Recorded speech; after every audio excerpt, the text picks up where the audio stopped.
የቻምፒየንስ ሊግ ተሳትፎ ትንቅንቅ የእንግሊዝ ፕሪሚየር ሊግ ጨዋታዎች ግምት። ሰላም የፉትቦል ማዕድ ተከታዮች እንዴት አላችሁ? ፉትቦል ማዕድ በሳምንቱ አበይት መረጃዎች ወደ እናንተ መጥቷል። በዚህም የቻምፒየንስ ሊግ ተሳትፎ ትንቅንቅንና የእንግሊዝ ፕሪሚየር ሊግ ጨዋታዎች ግምትን እናያለን። አብሮነታችሁ አይለየን።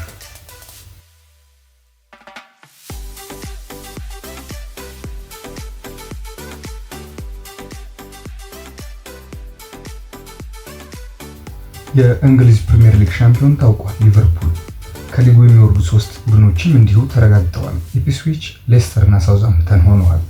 በቀጣይ በአውሮፓ የተለያዩ ውድድሮች የሚሳተፉ ቡድኖች ይለያሉ። የሊጉ ቀጣይ ጨዋታዎች አርብ፣ ቅዳሜ፣ እሁድና ሰኞ እንዲከናወኑ መርሃ ግብር ወጥቶላቸዋል። የቢቢሲው የእግር ኳስ ተንታኝ ክሪስ ሱተን የጨዋታዎቹን ውጤት እንደሚከተለው ገምተዋል። ቅዳሜ አስቶን ቪላ ከፉልሃም። ባለፉት 2 ሳምንታት ቪላ ከቻምፒየንስ ሊግ እና ከኤፍኤ ዋንጫ ውጭ ሆኗል። ቀሪው እስከ 5ኛ ያለውን ደረጃ ይዞ ለመጨረስ መፎካከር ነው። ቪላ ይህንን ጨዋታ ማሸነፍ ይኖርበታል። ፉልሃም ደግሞ ለመገመት አስቸጋሪ ቡድን ነው። ቪላ ጎል የሚገባበት ቢሆንም ጎሎችን ለማስቆጠር አይቸገርም ነው ያለው ገማቹ። ስለዚህም አስቶን ቪላ ፉልሃም 3-1 ያሸንፋል ሲል ግምቱን አስቀምጧል።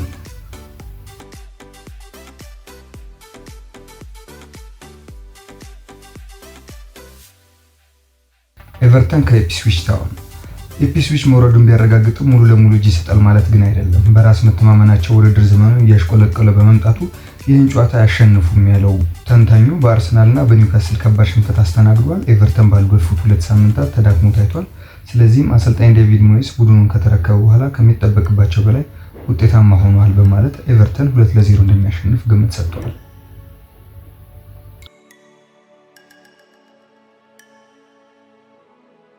ሌስተር ሲቲ ከሳውዝሃምፕተን። ሌስተር ደካማ ሲሆን ሳውዝሃምፕተን ደግሞ ከዚህ ያነሰ ደረጃ ላይ ይገኛል። አጥቂው ጂሚ ቫርዲ በውድድር ዓመቱ መጨረሻ ከቡድኑ የሚለያይ ሲሆን ይህን ስንብት ጨዋታው ይሆናል። ይህም የስንብት ጨዋታ ይሆናል። ሁለቱ ቡድኖች በመጀመሪያው ዙር ሲጫወቱ ሌስተር 2-0 ከመመራት ተነስቶ 3-2 አሸንፏል። ቫርዲን ጎል አግብቶ ነበር። አሁንም ግምቱ ሌስተር 1-0 ያሸንፋል የሚለው ሆኗል።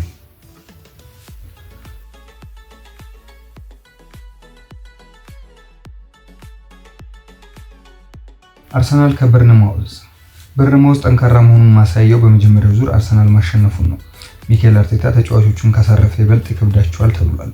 አርቴታ ለቻምፒየንስ ሊግ የመልስ ጨዋታ ተጫዋቾች በጥሩ ብቃት ላይ ሆነው እንዲገኙ በማሰብ እንዲሁም በጨዋታው እንዳይጎዱ በመፍራት መካከል ይወድቃል ነው የተባለው። በዚህም በርንማውዝ እየተጠናከረ የመጣ ሲሆን አርሰናልን ለማሸነፍ ብቃት አለው ተብሏል።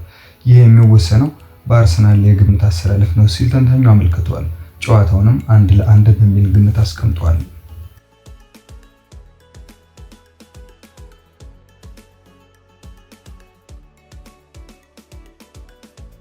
ወደ እሁድ ጨዋታዎች እናልፋለን። ብሬንትፎርድ ከማንቸስተር ዩናይትድ። ማንቸስተር ዩናይትድ ከአትሌቲክ ቢልባኦ ጋር ያለበትን የአውሮፓ ሊግ የመልስ ጨዋታ በግምት በማስገባት ተጫዋቾችን እንደሚቀይር ይጠበቃል። የሩበን አሞሪም ቡድን ባለቀ ሰዓት በርንማውዝ ጋር አቻ ቢለያይም ብሬንትፎርድ ግን ይህንን እድል አይሰጣቸውም ያለው ተንታኙ። በዚህም ብሬንትፎርድ ሲያጠቃ አደገኛ ነው በሚል 2-0 ማንቸስተር እንደሚያሸንፍ ገምተዋል።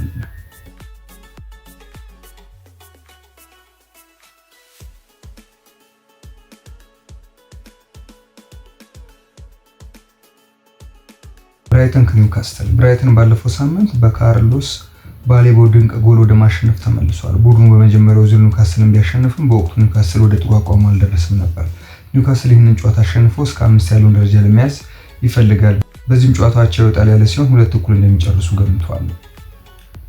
ወደ ዌስትሃም እና ቶተንሃም ጨዋታ እናልፋለን። ይህ ጨዋታ በደካማ ቡድኖች መካከል እንደሚደረግ የሚያሳየው በ17ኛ እና 16ኛ ደረጃ ላይ የሚገኙ ቡድኖች መሆናቸው ነው። ቶተንሃም ትኩረቱ በአውሮፓ ሊግ በመሆኑ ዌስትሃም ይበልጥ ውጤታማ ለመሆን ይጫወታል ነው ያለው ገማቹ። ግራሃም ፖተር ዌስትሃምን ከያዙ በኋላ በሚጠበቅባቸው ለውጥ አላመጡም ያለው ተንታኙ ስፐርስ ተጫዋቾቹን ስለሚያሳርፍ ይህ ለዌስትሃም ጥሩ አጋጣሚ መሆኑን ያነሳል። በዚህም ዌስትሃም ቶተንሃምን 2-1 ያሸንፋል ብለዋል።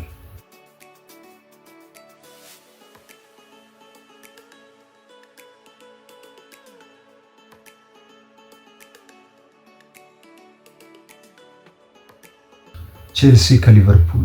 ሊቨርፑል የሊጉን ዋንጫ ማንሳቱን ተከትሎ ፈንጠዝያው በመቀጠሉ የትኞቹ ተጫዋቾች ይሰለፋሉ የሚለው ወሳኝ ይሆናል። ቼልሲ እስከ 5 ያለውን ደረጃ ይዞ ለማጠናቀቅ ተስፋ የሚሰጣቸውን ውጤት ቢያስመዘግቡም አሁንም አሳማኝ አይደሉም። ይህ የሚፈትናቸው ጨዋታ ባይሆንም ሊቨርፑል ግን በቀላሉ እጅ አይሰጥም።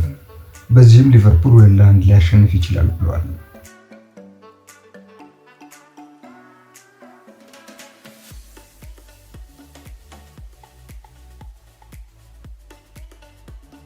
ወደ ሰኞ ጨዋታ እናልፋለን። ክሪስታል ፓላስ ከኖቲንግሃም ፎረስት። ክሪስታል ፓላስ ለኤፍኤ ዋንጫ ፍጻሜ መድረሱን ተከትሎ በጥሩ የሞራል መነቃቃት ላይ ነው። ፎረስት ደግሞ ሐሙስ ዕለት በብሬንትፎርድ ተሸንፏል። ፎረስት በተደጋጋሚ እንዳሳየው በጥሩ መካከልና በመልሶ ማጥቃት መጫወት ይኖርበታል።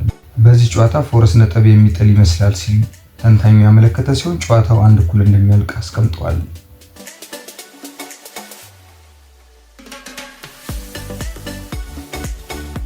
አሁን ደግሞ ወደ አጫጭር መረጃዎች እናልፋለን። ቼልሲ ልምድ ያላቸው ተጫዋቾችን ሊያስፈርም መሆኑን የተዘገበው። የምዕራብ ለንደኑ ክለብ ቼልሲ በመጪው ክረምት ልምድ ያላቸውን ተጫዋቾች ማስፈረም እንዳለበት አሰልጣኝ ኢንዞ ማሬስካ ገልጸዋል። ቼልሲ ከሊጉ አሸናፊ ሊቨርፑል ጋር ያለው ልዩነት ማጥበብ ከፈለገ የተወሰነ የበለጠ ልምድ ያካበቱ ተጫዋቾች ያስፈልጉታል ሲሉ ነው አሰልጣኙ የተናገሩት። አክለውም አሁን ያለው ስብስብ በዚህ ዓመት አብሮ በማሳለፉ በቀጣይ በልምድ ደረጃ የተሻለ ይሆናል ብለዋል። ቼልሲ የተወሰኑ ልምድ ያላቸው ተጫዋቾችን ካስፈረመ ከሌሎች ክለቦች ጋር መፎካከር ይችላል የሚል እምነት እንዳላቸው አሰልጣኙ ጠቁመዋል።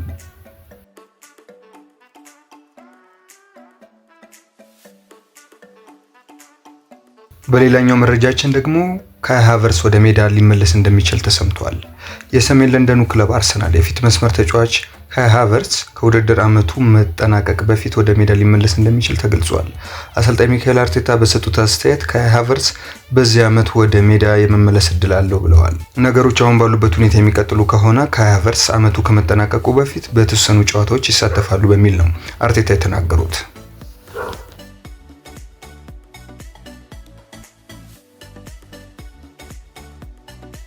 ወደ ጣሊያን ሴሪያ ጉዳይ እንሄዳለን። ኢንተር ሚላንን ነው የምናገኘው። የኢንተር ሚላን የፊት መስመር ተጫዋች ላውታሮ ማርቲኔዝ በባርሴሎና የመጀመሪያ ዙር የሻምፒዮንስ ሊግ ጨዋታ መጎዳቱ ይታወሳል። ኢንተር ሚላን አሁን ላይ ተጫዋቹ ጉዳት እንዳጋጠመው በሕክምና ምርመራ ማረጋገጡን ሲገልጽ ወደ ሜዳ የመመለሻ ጊዜውን በግልጽ አላስቀመጠም። ይህንንም ተከትሎ ላውታሮ ማርቲኔዝ በመልሱ የባርሴሎና ጨዋታ ወደ ሜዳ የሚመለስበት እድል ጠባብ መሆኑ ተገልጿል። ኢንተር ሚላን የመልስ ጨዋታውን ቀጣይ ሳምንት ማክሰኞ በሜዳው የሚያደርግ ይሆናል።